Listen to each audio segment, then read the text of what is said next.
Olá, seja bem-vindo ao canal Fluxo X.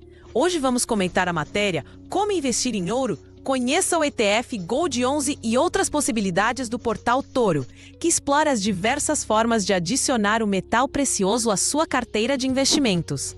Se você já investiu em ouro, tem alguma dúvida específica sobre o tema ou uma história para compartilhar? Deixe seu comentário abaixo. Sua experiência pode ajudar outras pessoas e enriquecer a nossa comunidade de investidores.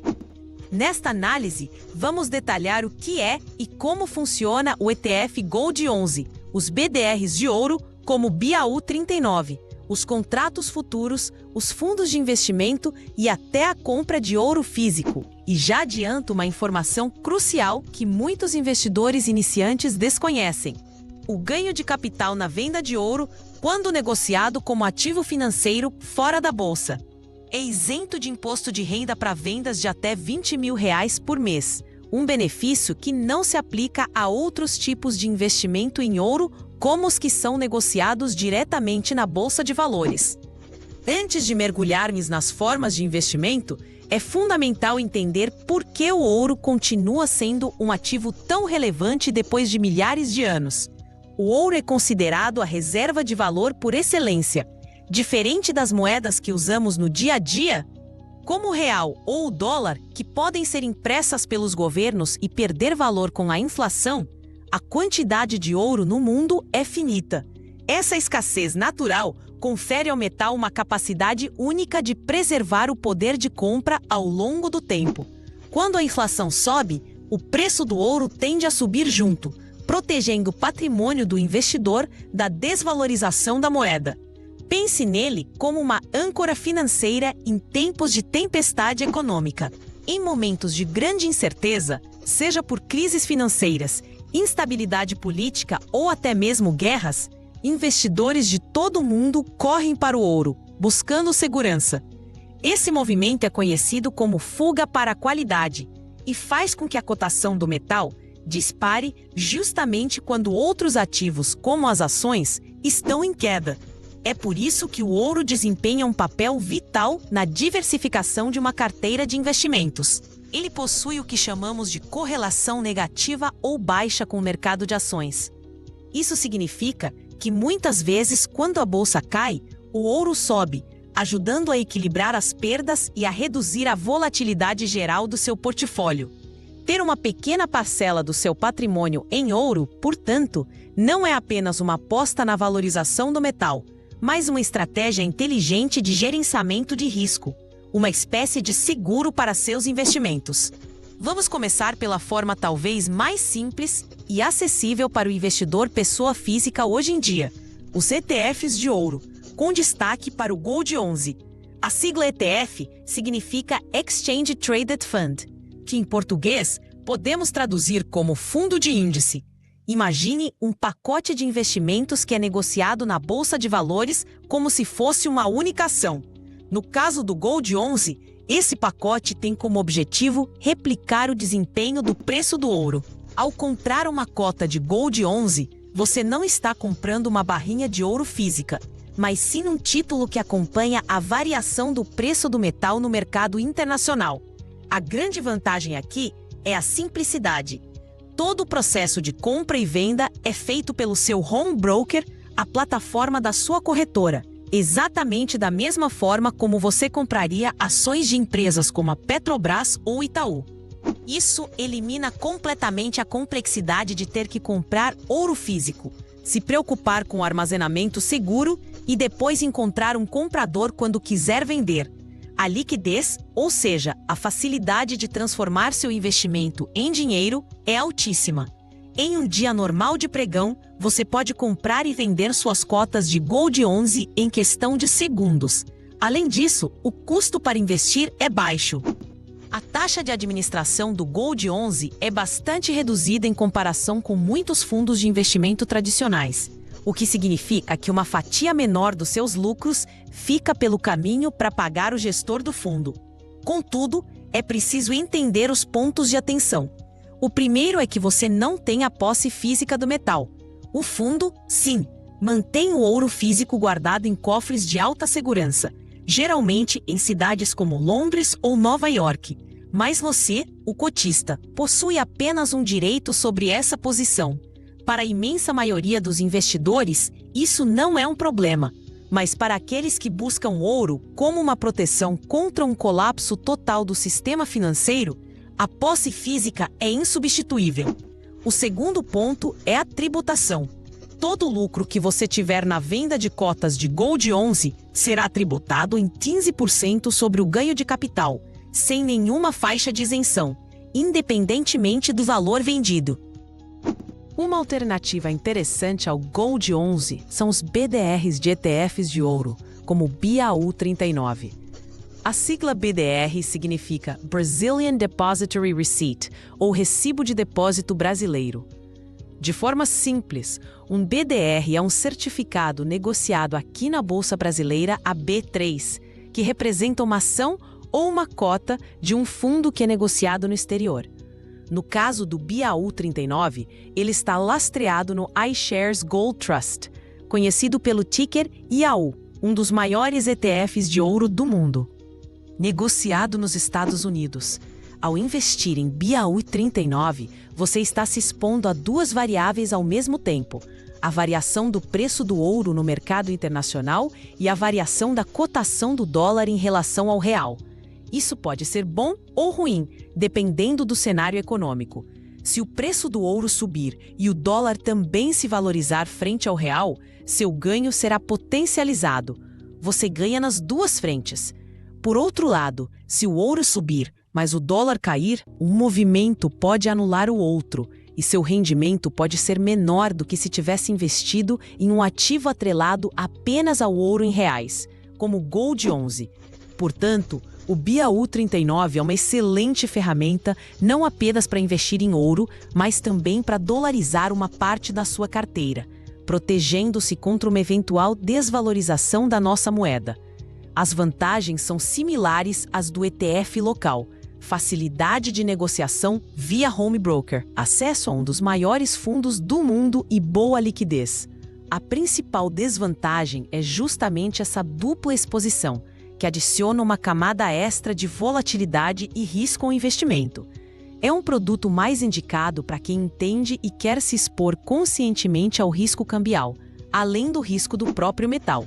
A tributação segue a mesma regra do Gold 11, com 15% de imposto sobre o ganho de capital na venda dos BDRs. Agora, vamos mudar completamente a abordagem e falar de uma forma indireta de se expor ao ouro, através de BDRs de empresas mineradoras, como a Aura Minerals, negociada pelo ticker Aura 33. Aqui, o raciocínio é diferente. Você não está comprando ouro, ou um fundo que rastreia o ouro. Você está se tornando sócio de uma empresa cujo negócio é extrair ouro do subsolo e vendê-lo. A tese de investimento é que quando a cotação do ouro sobe, a lucratividade da mineradora tende a aumentar de forma ainda mais expressiva. Imagine que o custo de extração de uma grama de ouro para a empresa seja de R$ 200. Se o preço de venda dessa grama for de R$ 300, o lucro é de R$ 100. Agora, se o preço do ouro no mercado subir para R$ 400, o custo de extração continua sendo os mesmos R$ 200, mas o lucro dobra para R$ 200. Essa alavancagem operacional pode fazer com que o preço das ações da mineradora suba muito mais do que a cotação do próprio metal. Além disso, empresas como a Aura Minerals podem pagar dividendos aos seus acionistas, gerando uma fonte de renda passiva que o ouro físico ou os ETFs não oferecem. No entanto, o risco aqui é imensamente maior. Você não está mais exposto apenas ao preço do ouro, mas a todos os riscos inerentes a uma empresa. A companhia pode ter problemas de gestão, enfrentar greves de funcionários, sofrer acidentes em suas minas, ser impactada por novas regulações ambientais, acumular dívidas ou simplesmente ter uma operação ineficiente. Qualquer um desses fatores pode fazer o preço da ação desabar, mesmo que o ouro esteja em um ciclo de alta. Portanto, investir em Aura 33 é mais parecido com investir em qualquer outra ação do que investir em ouro como reserva de valor. é uma aposta no setor de mineração e na capacidade de gestão daquela empresa específica, indicada para investidores com maior tolerância ao risco e que fazem uma análise fundamentalista profunda da companhia antes de investir. Para os investidores mais arrojados e experientes, existe o mercado de contratos futuros de ouro, negociados na B3 com o código OZ1D. Um contrato futuro é um acordo para comprar ou vender um ativo em uma data futura por um preço combinado hoje. Diferente de comprar um ETF para manter por anos, o mercado futuro é predominantemente usado para especulação de curto prazo. A principal característica desse mercado é a alavancagem. Para operar um contrato futuro de ouro, você não precisa ter todo o valor financeiro do contrato em conta.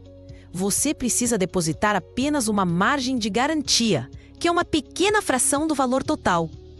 Isso permite que você controle uma posição muito maior do que seu capital permitiria, o que pode amplificar enormemente tanto os lucros quanto as perdas. Uma pequena variação no preço do ouro pode resultar em um ganho ou prejuízo significativo sobre o valor que você depositou como margem. Outra particularidade é o ajuste diário. Todos os dias, a bolsa calcula os lucros e prejuízos da sua posição e os debita ou credita diretamente na sua conta. Se você tiver prejuízos que consumam sua margem de garantia, receberá uma chamada de margem, exigindo que você deposite mais dinheiro para manter a posição aberta. Caso não o faça, sua posição é encerrada compulsoriamente, realizando prejuízo. O contrato padrão de ouro no Brasil, diferentemente do mercado internacional, que negocia em onça-troy, é negociado em reais por grama. Este é um ambiente de altíssimo risco, definitivamente não recomendado para iniciantes ou para quem busca uma reserva de valor de longo prazo. É um território de traders profissionais que dedicam tempo integral ao monitoramento do mercado e possuem estratégias sofisticadas de gerenciamento de risco. Perder todo o capital investido, e até mais do que isso, é uma possibilidade real no mercado futuro. Uma opção mais tradicional e que delega a gestão a um profissional são os fundos de investimentos em ouro. Esses fundos funcionam como um condomínio de investidores, onde um gestor profissional pega o dinheiro de todos os cotistas e o aplica em diversos ativos relacionados ao ouro. A carteira do fundo pode incluir ouro físico, ETFs de ouro, contratos futuros, ações de mineradoras e outros derivativos. Existem fundos mais conservadores, que buscam apenas replicar a variação do preço do ouro, e fundos mais agressivos, com gestão ativa, onde o gestor tenta superar o desempenho do metal, através de estratégias mais complexas. A principal vantagem é a comodidade. Você entrega seu dinheiro a um especialista e não precisa se preocupar em escolher os ativos específicos ou o momento certo de comprar e vender. Além disso, com um único investimento, você já obtém uma carteira diversificada de ativos de ouro. As desvantagens, no entanto, são os custos. Fundos de investimento cobram uma taxa de administração, que remunera o gestor e a estrutura do fundo. E alguns ainda cobram uma taxa de performance, que é um percentual sobre o rendimento que exceder um determinado indicador de referência. Essas taxas podem corroer uma parte significativa da sua rentabilidade no longo prazo. Outro ponto de atenção é o Come Cotas, uma antecipação semestral do imposto de renda que incide sobre os rendimentos da maioria dos fundos multimercado, o que pode prejudicar o efeito dos juros compostos ao longo do tempo. Na hora de escolher um fundo de ouro, é crucial analisar sua lâmina de informações, verificar a estratégia, o histórico de rentabilidade e, principalmente, comparar as taxas cobradas para garantir que você não está pagando caro demais por uma gestão que poderia obter de forma mais barata através de um ETF, por exemplo. Finalmente, chegamos à forma mais antiga e tangível de investir no metal: a compra de ouro físico.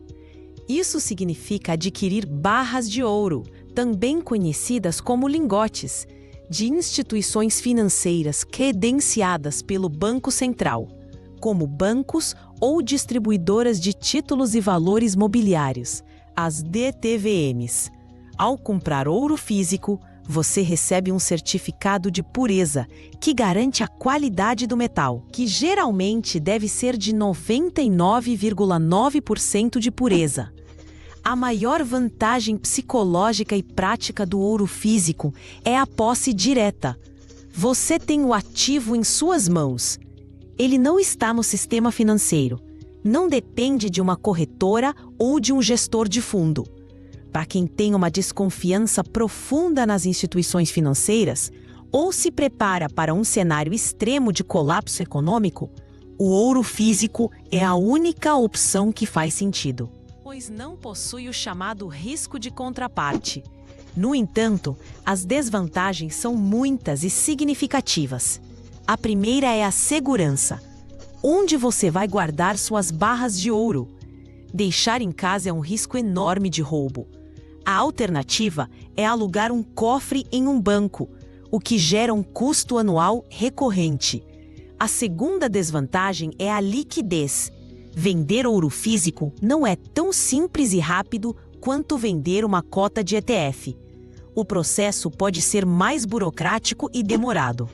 Além disso, existe o spread, que é a diferença entre o preço que a instituição paga para comprar seu ouro e o preço que ela cobra para vender. Esse spread costuma ser consideravelmente maior no mercado físico do que as taxas envolvidas na negociação de ativos em bolsa, o que significa que você já começa seu investimento com uma pequena perda. Portanto, o ouro físico é mais indicado para investidores de longuíssimo prazo, com um capital maior e que priorizam a posse e a segurança do ativo acima da liquidez e dos custos. Uma dúvida comum que surge é se joias podem ser consideradas um investimento em ouro. A resposta curta e direta é não. Joias são bens de consumo, adornos pessoais e não instrumentos de investimento. Quando você compra uma joia, o preço que você paga não reflete apenas o valor do ouro contido nela. Você está pagando também pelo design, pelo trabalho do ourives, pela marca da joalheria e pela margem de lucro da loja. Todos esses custos agregados fazem com que o preço da joia seja muito superior ao valor do metal precioso que a compõe. Se você precisar vender essa joia no futuro, o comprador, geralmente uma casa de penhores ou um ourives, irá avaliar apenas o peso do ouro e pagará por ele com um grande deságio, ou seja, um desconto sobre a cotação do dia. Todo o valor que você pagou pelo design e pela marca será perdido. Portanto, comprar joias esperando que elas se valorizem como ouro é um erro financeiro. Se o seu objetivo é investir no metal como uma reserva de valor, atenha-se às formas de investimento que discutimos anteriormente, como as barras de ouro certificadas, os ETFs ou os fundos. Joias devem ser compradas pelo prazer estético e pelo valor sentimental que elas proporcionam, e não com a expectativa de retorno financeiro. Para fechar nossa análise, é crucial abordar a questão da tributação de forma mais aprofundada, pois as regras variam bastante dependendo de como você investe em ouro. Como mencionamos, para todos os investimentos em ouro realizados na Bolsa de Valores, como os ETFs Gold 11, BDRs como BAU 39 e Aura 33, e os fundos de investimento cujas cotas são negociadas em bolsa, a regra é clara: o lucro obtido na venda, chamado de ganho de capital, é tributado com uma alíquota de 15%. Não há nenhuma faixa de isenção, o que significa que qualquer lucro, por menor que seja, estará sujeito ao imposto, que deve ser pago pelo próprio investidor via DARF, o documento de arrecadação de receitas federais, até o último dia útil do mês seguinte à venda. A regra muda completamente quando falamos do ouro como ativo financeiro, comprado fora da bolsa, através de uma DTVM. Neste caso, o ouro se enquadra em uma regra de isenção para vendas de pequeno valor. Se o total de suas vendas de ouro como ativo financeiro em um determinado mês for inferior a R$ 20.000, o lucro obtido nessas operações é totalmente isento de imposto de renda. Se você vender mais de R$ 20.000 em um único mês, aí sim o lucro total se torna tributável à alíquota de 15%. Essa é uma vantagem tributária muito importante e que pode fazer uma grande diferença na rentabilidade final do investidor. Já para os contratos futuros, a tributação é ainda mais específica. Para operações de day trade, ou seja, compra e venda no mesmo dia, a alíquota é de 20% sobre o lucro. Para operações que duram mais de um dia, a alíquota cai para os mesmos 15%. Entender essas diferenças é fundamental para planejar seus investimentos e evitar surpresas desagradáveis com o leão. Agradecemos por sua audiência e por acompanhar nossa análise. Convidamos você a explorar outros vídeos em nosso canal para continuar aprofundando seus conhecimentos sobre o universo dos investimentos.